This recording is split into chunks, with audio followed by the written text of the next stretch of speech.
اے ایمان والو، تم پر روزے فرض کیے گئے ہیں جس طرح کہ تم سے پہلے لوگوں پر فرض کیے گئے تھے، لعلکم تتقون، تاکہ تم پرہیزگار ہو جاؤ۔ روزے کی برکت سے تمہیں تقوی نصیب ہو۔ صوم کا لغوی معنی رکنے کے ہوتے ہیں، یعنی صبح سے لے کر مغرب تک کھانے پینے سے، عمل زوجیت سے رک جانے کا نام روزہ ہے۔ کھانا پینا ویسے بھی اللہ کے حکم سے ہی چاہیے۔ سارے پرندے ہوا میں اڑتے ہیں پر سارے نہیں کھانے چاہیے، وہی کھا سکتے ہیں جن کو شریعت نے جائز قرار دیا۔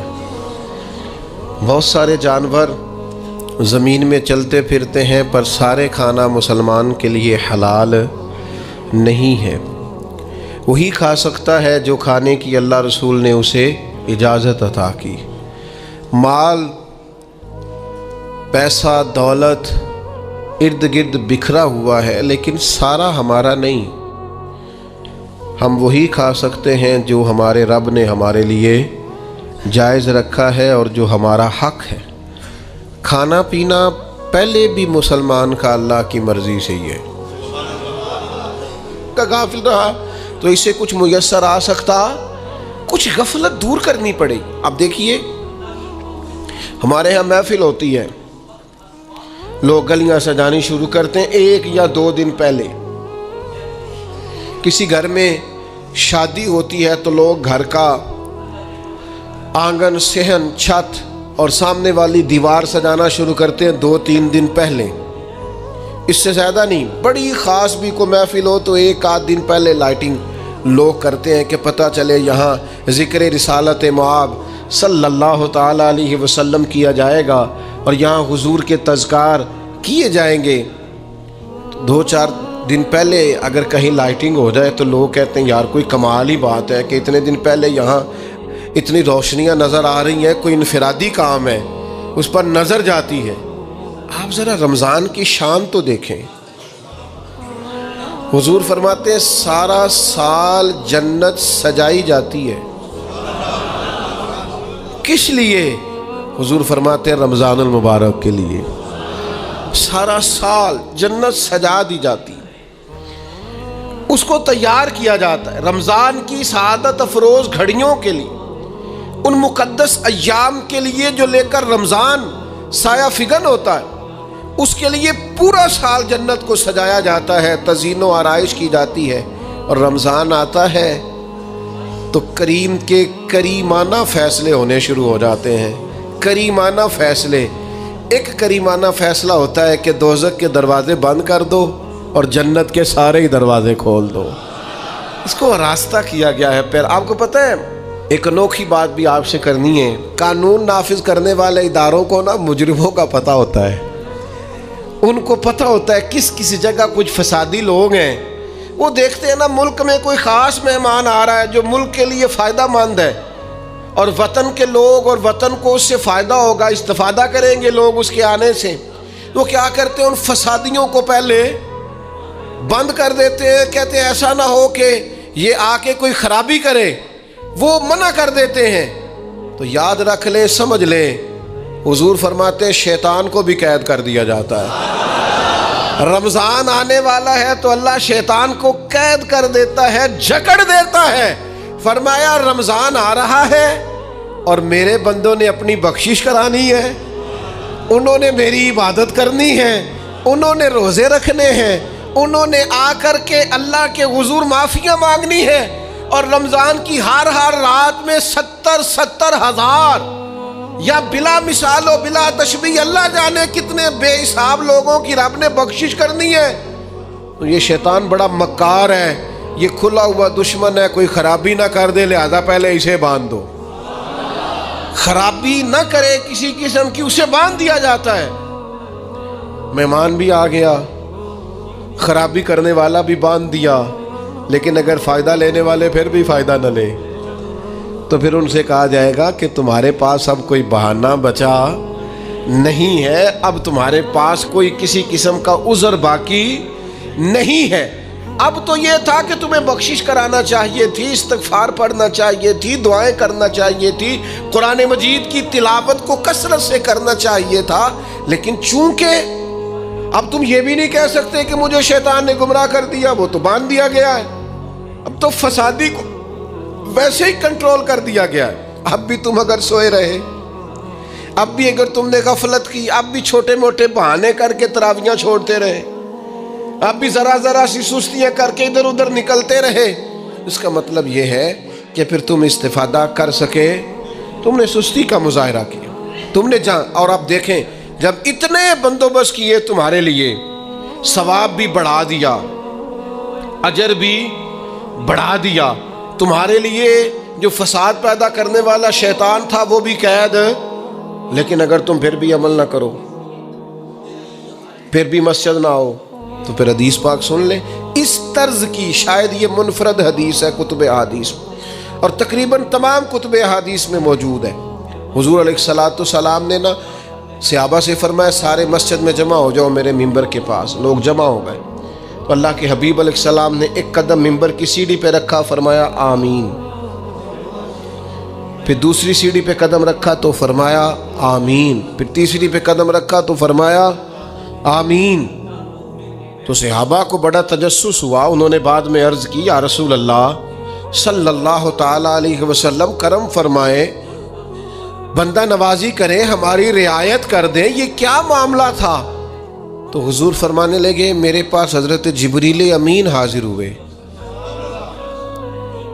یہ رحمت للعالمین نبی کی بات سنا رہا ہوں، حضور کریم ہے، کریم فرماتے ہیں کہ حضرت جبریل آئے اور میں نے ابھی ممبر کی پہلی سیڑھی پر قدم رکھا تھا تو انہوں نے عرض کی یا رسول اللہ صلی اللہ تعالی علیہ وسلم ہلاک ہو جائے وہ شخص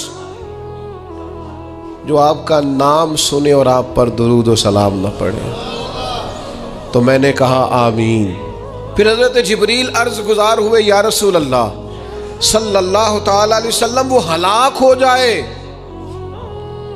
جس نے بڑھاپے میں والدین کو پایا اور ان کی خدمت کر کے بخشش نہ حاصل کر سکا۔ میں نے کہا آمین، اور کریم فرمانے لگے پھر حضرت جبریل نے عرض کی یا رسول اللہ ہلاک ہو جائے وہ شخص جس کو زندگی میں رمضان ملا، جس کو اس ماہ نور و سرور شہر رمضان الذی انزل فیہ القرآن، رمضان کا وہ مہینہ جس میں ہم نے قرآن نازل کیا، جس کو ماہ مبارک، ماہ نور و سرور، ماہ طیب، ماہ مبارک رمضان ملا، پھر وہ اپنی بخشش نہ کرا سکا، وہ ہلاک ہو جائے۔ تو حضور فرماتے میں نے بھی کہا آمین، اللہ تعالی ہم سب کو محفوظ فرمائے۔ میں عرض کر چکا ہوں کہ جب ثواب بھی بڑھا دیا گیا اور جب طاقت بھی بڑھا دی گئی عبادت کی، اور جب برکتیں بھی زیادہ ہو گئیں، نعمتیں بھی زیادہ ہو گئیں، رکاوٹ ڈالنے والا، رخنہ ڈالنے والا شیطان بھی قید کر دیا گیا، تو اب بھی کوئی شخص اگر توجہ ہی نہ کرے، رجوع ہی نہ کرے، تو پھر اس کے لیے یہ حکم آیا کہ وہ ہلاک ہو جائے، پھر وہ برباد ہو جائے۔ جب اتنی سعادتیں موجود ہیں، اتنے بندوبست کیے گئے ہیں، جنت کو سجایا گیا ہے، رمضان شریف میں 2-4 کام ضرور کرنے، ایک تو روزہ رکھنا ہے۔ کچھ ہمارے پنجابی بہانے بھی ہیں، پنجابی بہانے، میں جی مزدوری کرنی ہوندی ہے نا، پھر روزہ تو نہیں نہ رکھ ہوندا۔ اللہ نے نہیں سی پتا کہ مزدوری کرنی ہے، تو اللہ نے کیوں فرض کیا روزہ؟ ہلکے سے لوگ بیمار ہوتے ہیں، بالکل معمولی سے، کوئی ایسا عذر نہیں، روزہ چھوڑ دیتے ہیں۔ ذرا ذرا سی باتیں لے کر لوگ، آپ یقین کریں، اہمیت کو نہیں سمجھتے، اور بعض صرف سست ہیں، غافل ہیں، منہ پھیرے ہوئے۔ اگر یہ ایک حدیث سمجھ میں آ جائے نا، ترغیب و ترہیب میں اور دیگر کتب حدیث میں بھی موجود ہے، حضور نے فرمایا جس نے رمضان کا ایک روزہ چھوڑ دیا، زندگی بھر بھی روزے رکھے، وہ فضیلت نہیں پا سکتا جو رمضان کا روزہ سے فضیلت اسے مل رہی تھی۔ اتنی بڑی بات ہے، آپ اس کو سمجھ لیں، اتنے سعادت افروز روزے ہیں رمضان کے، تو کوشش کریں اپنے آپ کو مینج کریں، مینٹین کریں چیزوں کو، اپنی صحت کا خیال کریں۔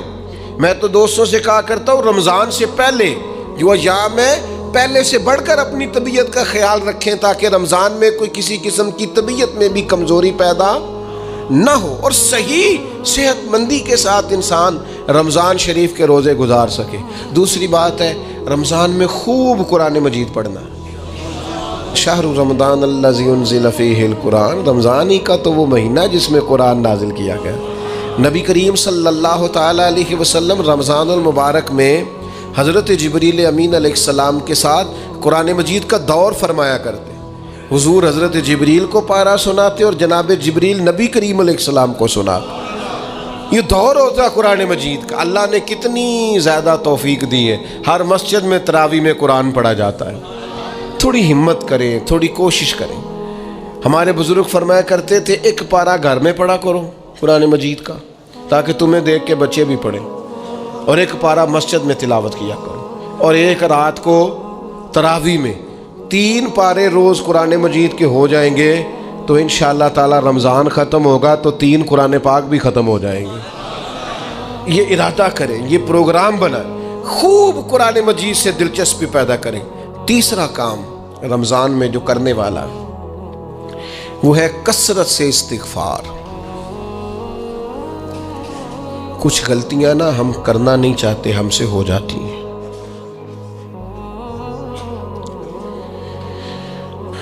کچھ غلطیاں ایسی ہیں جو ہم بڑی بڑی کر چکے ہیں لیکن ہمیں یاد ہی نہیں، بھول گئے۔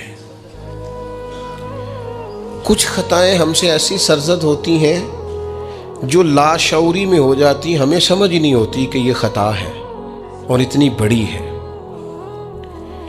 کسی شخص کو بعض اوقات کوئی ایسی بات کہہ دیتے ہیں کہ ہماری نظر میں وہ بات معمولی ہوتی ہے پر وہ بیچارہ ساری رات سو نہیں سکتا۔ رمضان کا مہینہ ہے اپنے رب سے معافی مانگنے کا مہینہ، اس سے توفیق مانگنے کا مہینہ، اس کے حضور حاضر ہونے کا مہینہ۔ میں آپ کی خدمت میں عرض کروں، حضرت عائشہ صدیقہ فرماتی ہیں نبی پاک نے فرمایا صلی اللہ تعالی علیہ وسلم، جس سے اللہ نے قیامت والے دن حساب پوچھ لیا نا اس کے لیے مشکل ہو جائے گا۔ حساب یسیرہ یہ ہے کہ وہ مہربانی فرمائے اور فیصلہ جب کرے تو کرے ہی درگزر والا، فرمائے جا تجھے معاف کیا۔ رمضان کا خاص مہینہ ہے، سحری میں بھی دعا قبول ہوتی ہے، افطار میں بھی دعا قبول ہوتی ہے، صبح سے لے کے افطاری تک بندہ ہر وقت عبادت میں ہوتا ہے۔ تراویح کے بعد بھی دعائیں مانگے تو وقت قبولیت کا ہے۔ میرے بھائیوں، رمضان کی راتیں بھی قبولیت کی، آخری طاق راتوں کی شان قبولیت کی، لیلۃ القدر قبولیت کی۔ اس دفعہ جھک نہ جائیں اس کی بارگاہ میں سجدے میں، رو رو کے معافی مانگ نہ لیں اس سے۔ ہم برے نہیں ہیں، چاہتے نہیں ہیں، پر ہمارے وجود سے کچھ غلطیاں ہو جاتی ہیں، ہمارے سینوں میں کچھ پچھتاوے ہیں، کچھ من میں باتیں ہیں۔ اس دفعہ اس کے حضور عرض نہ کریں کہ کچھ کمیاں رہ گئی ہیں، دل نہیں کرتا تھا ایسا ہو پر انجان تھے، نہ چاہتے ہوئے بھی کمزوریاں ہو گئیں۔ رمضان آ رہا ہے، بڑا گولڈن چانس ہے، بڑا خوبصورت موقع۔ بھائیو، رمضان کی ہر سحری کے بعد رب سے معافی مانگیں۔ آپ کو پتہ ہے اتنی بڑی امت مسلمہ لیکن ہر گلی میں کمزور ہے، ہر جگہ رسوائیاں ہمارے ساتھ چمٹی ہوئی ہیں۔ ہم چاہ کے بھی اپنے بھائیوں کی مدد نہیں کر سکتے۔ میرے پاس ایسے ایسے جوان آتے ہیں جو کہتے ہیں ہمیں بتائیں نا ہم فلسطین کے لیے کیا کر سکتے، ہمیں بتائیں نا۔ یہ ہماری بے بسی، یہ ہماری غلطیوں کا نتیجہ ہے۔ تو خوب استغفار کریں، اپنی کوتاہیوں کی معافی مانگیں۔ رمضان کی ہر صبح میں، ہر شام میں، ہر دن میں، ہر رات مصلی بچھا بچھا کے عرض گزار ہوں کہ مالک تو ہمیں معاف فرما، اور میں آپ سے ایک اور بات بھی عرض کروں، شیخ ابو الحسن کو میں پڑھ رہا تھا تو روتے جا رہے تھے، روتے ہی جا رہے تھے، روتے ہی جا رہے تھے۔ ایک شام تو ان کے کچھ لوگوں نے ان سے کہا کہ حضور اس قدر زیادہ آہوزاری؟ تو فرمانے لگے میری بس اتنی خواہش ہے کہ جب میں اپنے رب سے ملوں نا تو میرا رب مجھے ناراض نہ ملے۔ تو میں ہر وقت اس لیے تڑپتا ہوں کہ میرے اندر جو کوتاہیاں مجھ سے ہو گئی ہیں، میرا مالک وہ مجھے معاف کر دے۔ ہم نے کوشش کی ہے زندگی میں ماں باپ کی خدمت کرنے کی، لیکن نہیں، ہم سے ان کے حق ادا نہیں ہو سکے۔ کوشش کی ہے بہن بھائیوں پر توجہ دینے کی، لیکن حق ادا نہیں ہو سکے۔ چاہیے تھا اولاد کی تربیت بڑی شاندار کرتے، لیکن سہولتیں کچھ زیادہ دے بیٹھے، لاڈ پیار کچھ زیادہ کر سکے، ان کی تربیت کا بھی صحیح حق ادا۔ اللہ نے عزتیں زیادہ دی تھی، جواب میں ہماری خدمتیں تھوڑی۔ ہم اپنے رب کی بارگاہ کی حاضریوں کے بھی حق ادا نہیں کر سکے۔ اس نے ہمیں نوازا زیادہ ہے، ہمارا شکر کم ہے۔ ہم اس کا حق ادا کرنے کا کام یہ ہے میرے بھائیوں کہ رمضان میں خوب استغفار کریں۔ ہم سے جو کمیاں رہ گئی ہیں اس پورے ماہ مبارک میں، اپنے مالک سے عرض کریں کہ مالک اس ماہ مبارک میں جنہیں تو معاف کرنے والا ہے ان میں ہمارے بھی نام شامل فرما، ہمارے بھی نام شامل فرما۔ اور بھی عرض کرنی ہے، ان کے لیے بھی دعائیں کرنی ہے رمضان میں جو ہم سے بچھڑ گئے، جو مٹی تلے جا کے آرام فرما ہو گئے۔ یہ رمضان المبارک چونکہ بخشش مانگنے کا مہینہ ہے، اللہ کے حضور معافی مانگے ان کے لیے بھی، ہمارے اپنوں کے لیے، ماں باپ کے لیے، عزیز و اقربا کے لیے، کہ اللہ کریم ان کی قبروں کو بھی ٹھنڈا کرے، ان کے حال پہ بھی رحمت کی نظر کرے، ان کے لیے بھی مالک آسانیاں کرے۔ خوب دعائیں مانگیں رمضان میں، خوب دعا۔ اور جو محتاج ہیں، جو تنگ دست ہیں، جو غریب ہیں، جن کو زمانہ گزر گیا ہے، دوستوں کو، احباب کو، مخیر حضرات کو متوجہ کرتے ہوئے وہ بھی تھوڑی توجہ کریں۔ اس سال رمضان کے ماہ مبارک میں دنیا داروں کو چھوڑ کے رب کی طرف متوجہ نہ ہو، اس کریم کی بارگاہ میں اپنی ساری تکلیفیں بیان نہ کریں۔ بیمار بھی آئیں، مقروض بھی آئیں، تنگ دست بھی آئیں، بے اولاد بھی آئیں، کمزور بھی آئیں، سارے جھکیں، روزہ رکھ کے، تراویح پڑھ کے، قرآن پڑھ کے، اپنے سارے دکھ اپنے مالک کے حضور بیان کر کے اس ماہ مبارک کی ہر رات میں اس سے بخشش کا سوال کریں، رحمت کا سوال کریں، کرم کا سوال کریں۔ وہ بڑا ہی کریم ہے۔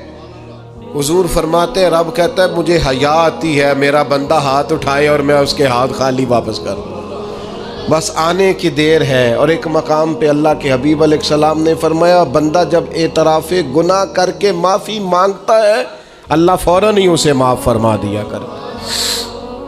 چوتھا کام جو اس ماہ مبارک میں بہت زیادہ کرنا ہے وہ یہ ہے کہ حضور نے فرمایا یہ صبر کا مہینہ، صبر بہت کرنا ہے۔ ایک تو صبر ہوتا ہے نا مصیبت پہ صبر، ایک خواہشات پر بھی صبر ہوتا ہے کہ خواہشیں پیدا ہو رہی ہیں پر صبر کرنا ہے اللہ کی رضا کے لیے، یہ بھی صبر ہے۔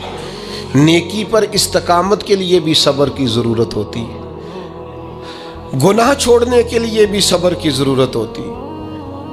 آپ کے پاس مواقع موجود ہے معاذ اللہ برائی کے، لیکن اگر آپ صبر کرتے ہیں اللہ کی رضا پہ راضی رہتے ہیں تو یہ بھی صبر ہے۔ نبی پاک علیہ السلام نے روزہ دار کو صبر کرنے کا کہا، فرمایا کہ تو تم نے کوئی بےہودہ بات نہیں کرنی، کوئی گالم گلوچ نہیں کرنی، اور اگر کوئی تم سے لڑائی جھگڑا کرے، کوئی بےہودہ بات کرے تو تم نے کیا کہنا، انی صائم مرتین، تم نے 2 مرتبہ کہنا ہے بھائی میں تو روزہ دار ہوں۔ کوئی جھگڑا کرنا چاہے، لڑائی کرنا چاہے، برا بھلا کہے، کوئی الجھانا چاہے تو کہنا انی صائم، میں روزہ دار ہوں۔ یہ وظیفہ یاد کریں گے؟ کیا کہنا ہے؟ یہ وظیفہ ہے پورے رمضان کا، یہ بخاری میں حضور نے بتایا ہے۔ کوئی جھگڑا کرے گھر کے باہر بھی، اور گھر کے اندر بھی کوئی جھگڑا کرنے لگے، جھگڑا ہونے لگے تو کہنا انی صائم، میں، اور ایک دفعہ نہیں کہنا، مرتین، حضور نے فرمایا 2 دفعہ کہنا میں روزہ دار ہوں، میں کوئی جھگڑا نہیں کروں گا، کوئی فساد نہیں کروں گا، کسی بیہودہ بات کا جواب نہیں دوں گا۔ کیوں؟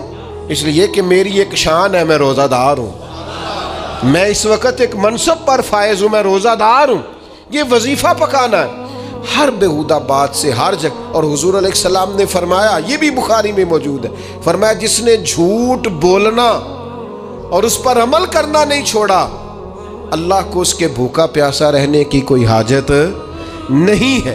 جھوٹ ہی نہیں چھوڑا اس نے، ابھی بھی جھوٹ بول رہا ہے، روزہ رکھ کے بھی جھوٹ پر عمل کر رہا ہے، اللہ تعالیٰ کو اس کے بھوکا پیاسا رہنے کی کوئی حاجت نہیں ہے۔ تو روزہ رکھنا ہے، پھر اس کی تھوڑی سی حفاظت بھی کرنی۔ پھر آگے چلیے، 5ویں گزارش، نبی پاک نے فرمایا رمضان غم خاری کا مہینہ ہے۔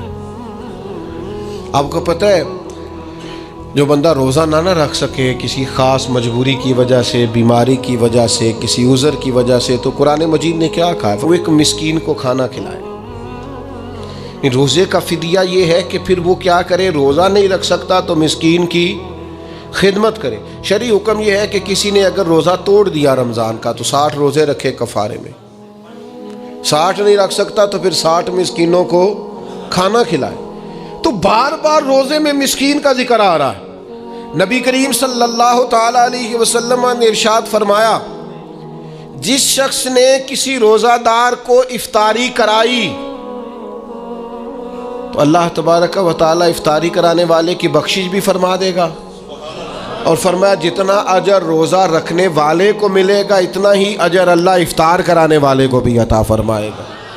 یہ بات یاد رکھ لیں کہ نبی پاک علیہ الصلوۃ والسلام نے فرمایا جس نے ایمان اور احتساب کی نیت کے ساتھ رمضان میں قیام کیا، اللہ اس کے پچھلے سارے گناہوں کو معاف فرما دے گا۔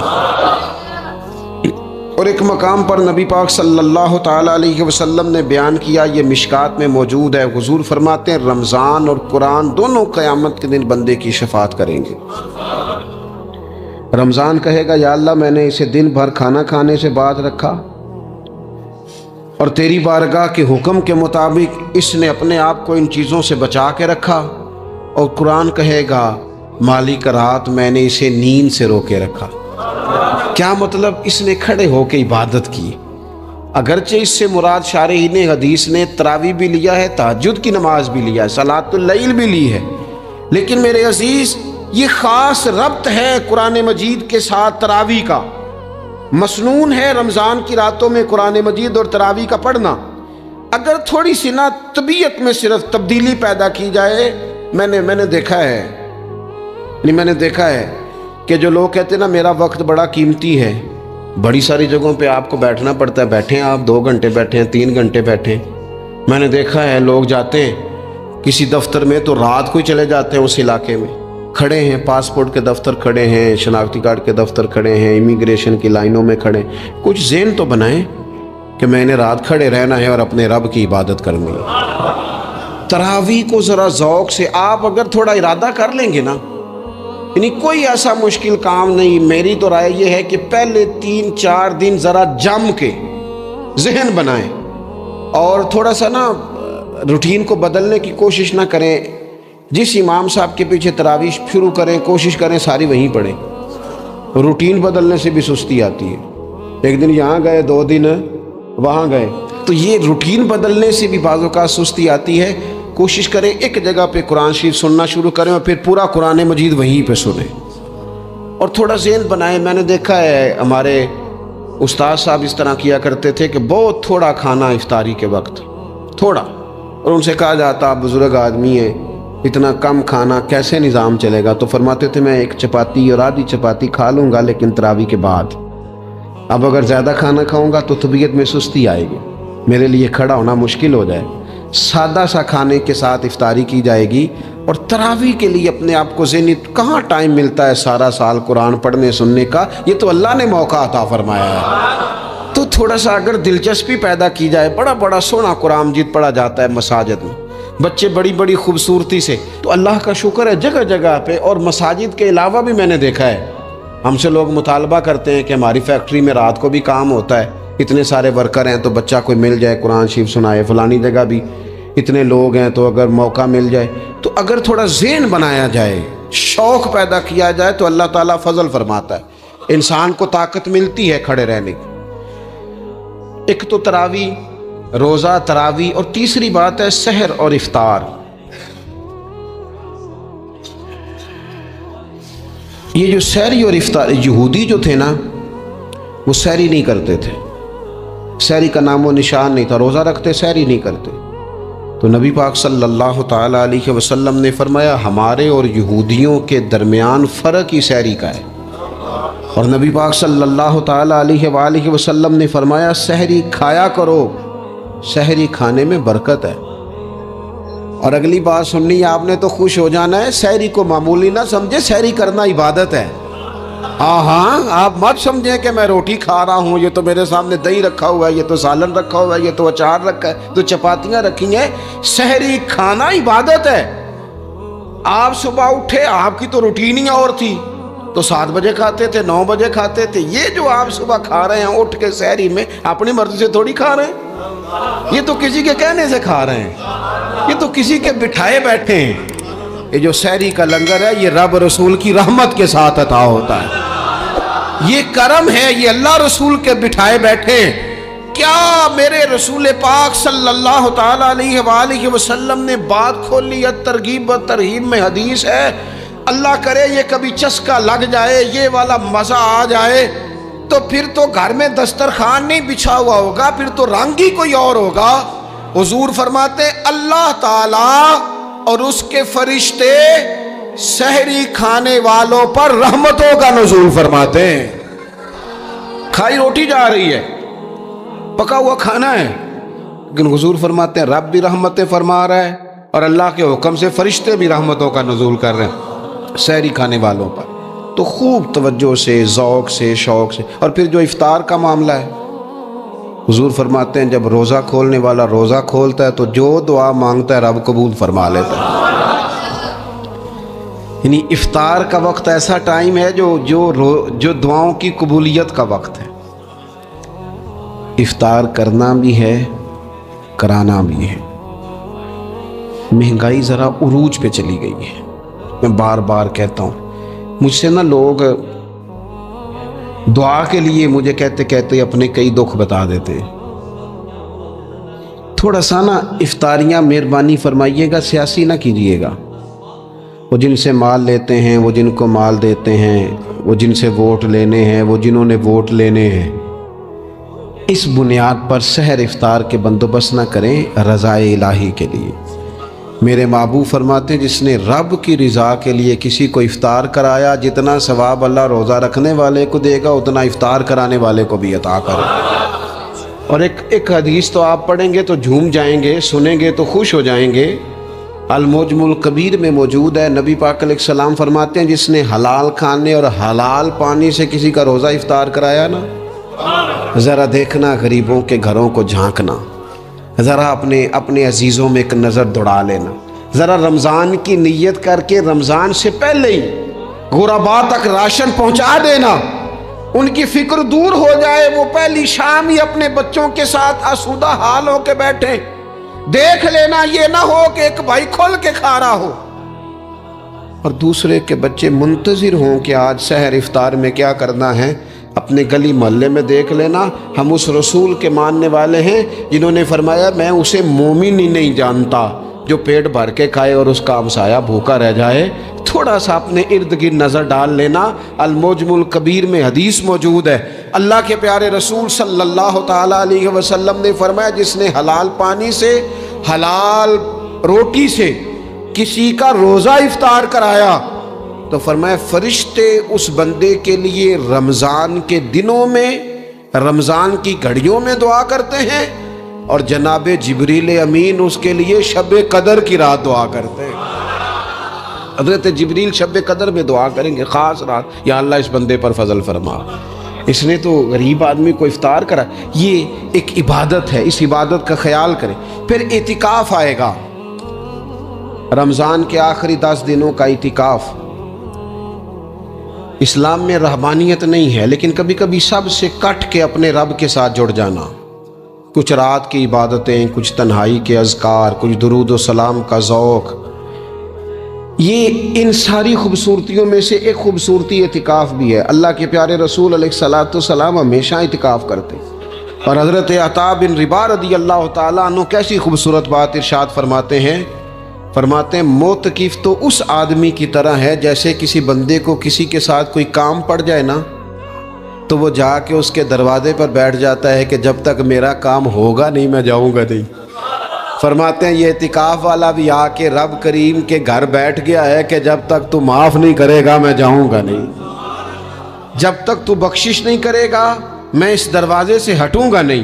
حضرت ابن عباس رضی اللہ تعالیٰ عنہ نبی پاک علیہ السلام کے روضہ انور کی طرف اشارہ کر کے کہا کرتے تھے زیادہ دیر نہیں ہوئی، اشارہ کر کے کہتے تھے زیادہ دیر نہیں ہوئی، اس روضہ مبارک میں آرام فرما۔ رسول رحمت علیہ السلام سے میں نے اپنے کانوں سے سنا ہے، اور جب یہ بات ارشاد فرماتے تھے تو روتے بھی تھے۔ فرماتے ہیں میں نے خود نبی پاک علیہ الصلوۃ والسلام سے سنا ہے کہ جو شخص اللہ تعالیٰ کی رضا کے لیے ایک دن کا بھی اعتکاف کرے گا نا، اللہ تبارک و تعالیٰ اس کے اور جہنم کے درمیان 3 خندقوں کی آڑ بنا دے گا، اور فرمایا ان کی مسافت زمین و آسمان سے بھی زیادہ ہوگی۔ یہ 3 خندقیں اتنی بڑی جن کی چوڑائی زمین آسمان سے بھی زیادہ ہوگی، ایک دن اعتکاف کر لے تو اللہ اس بندے کو دوزخ سے اتنا دور فرما دے گا۔ بہت سارے لوگ ہیں جن کو بڑا ٹائم ملتا ہے چھٹیاں گزارنے کے لیے، کبھی کسی سیاحتی مقام پر، کبھی کسی سیاحتی مقام پر، خرچہ بھی مل جاتا ہے، کام بھی ہو جاتا ہے، سارے سلسلے بن جاتے ہیں، بڑی بڑی جگہوں پہ لوگ جا کے ٹائم گزارتے ہیں۔ تو ایسا نہ ہو کہ 10 دن اللہ کے گھر میں بھی گزارے جائیں۔ علماء نے لکھا ہے کہ کوشش تو کریں ہر سال اعتکاف ہو، نہ ہو سکے تو چلو چند سالوں کے بعد ہو جائے، اور فرماتے ہیں کہ زندگی میں ایک دفعہ تو اس سنت کو ضرور ادا کرنا چاہیے۔ کوئی بندہ ایسا نہ ہو جو محروم رہ جائے، زندگی میں ایک بار صحیح پر اعتکاف کے ساتھ اپنے آپ کو وابستہ ضرور کرے۔ رمضان المبارک کے اندر آخری عشرہ شب قدر کی تلاش کا عشرہ ہے۔ اللہ کے پیارے رسول صلی اللہ تعالیٰ علیہ وسلم ان 10 دنوں میں خود بھی عبادت کرتے تھے اور گھر والوں کو بھی جگایا کرتے تھے، اور اپنے اہل خانہ کو تاکید فرماتے تھے کہ اٹھو اٹھو، آگے بڑھو، یہ آرام کرنے کے دن نہیں ہیں۔ ہمارے ہاں یہ ہوتا ہے کہ وہ جو آخری 10 دن زیادہ عبادت کے تھے، شب قدر کی تلاش کے تھے، وہ آخری 10 دن سارے بازار میں گزر جاتے ہیں، کپڑے سلوائے جا رہے ہیں، کپڑے خریدے جا رہے ہیں، جوتے خریدے جا رہے ہیں، واپس کیے جا رہے ہیں، دوبارہ لیے جا رہے ہیں، سفر ہو رہا ہے، آنا جانا ہو رہا ہے، عیدیاں بٹ رہی ہیں۔ تو یہ سارے کام جو آخری عشرے میں کرنے ہیں، جو زیادہ عبادت کے دن تھے، وہ سارے کام تو رمضان سے بھی پہلے کر لینے چاہیے۔ کپڑے رمضان سے پہلے خریدے جائیں، پہلے سلوا لیے جائیں، جوتے پہلے لے لیے جائیں، ضرورت کے کام پہلے کر لیے جائیں، جہاں آپ کو جو بانٹنا ہے وہ رمضان سے پہلے کریں۔ وہ مفت کی اپنے دل کو مطمئن کرنا کہ اب میرے پاس یہ بڑے میں خیر کا کام کرنے نکلا ہوا ہوں، میں عیدی بانٹنے جا رہا ہوں، یہ پہلے بانٹنے تھے۔ یہ عجیب بات ہے کہ جو زیادہ وقت مسجد میں گزارنے کا ٹائم تھا وہ سارا ہم نے ضائع کر دیا، وہ ادھر ادھر بازاروں کی نظر ہو گیا، میل ملاپ کی نظر ہو گیا۔ تو اگر چیزوں کو مرتب کیا جائے، میں تو دوستوں سے کہا کرتا ہوں زکوٰۃ کا حساب، صدقات کا حساب، صدقات فطر کا حساب، جتنے بھی روٹین کے کام ہیں اس کو کوشش کریں رمضان شریف سے پہلے آپ ترتیب دیں، آپ ان چیزوں کو پہلے سے مرتب کریں تاکہ وہ بہترین ہو جائیں۔ ہم تو اس دین کے ماننے والے ہیں جہاں نیت کرو تو اجر شروع ہو جاتا ہے۔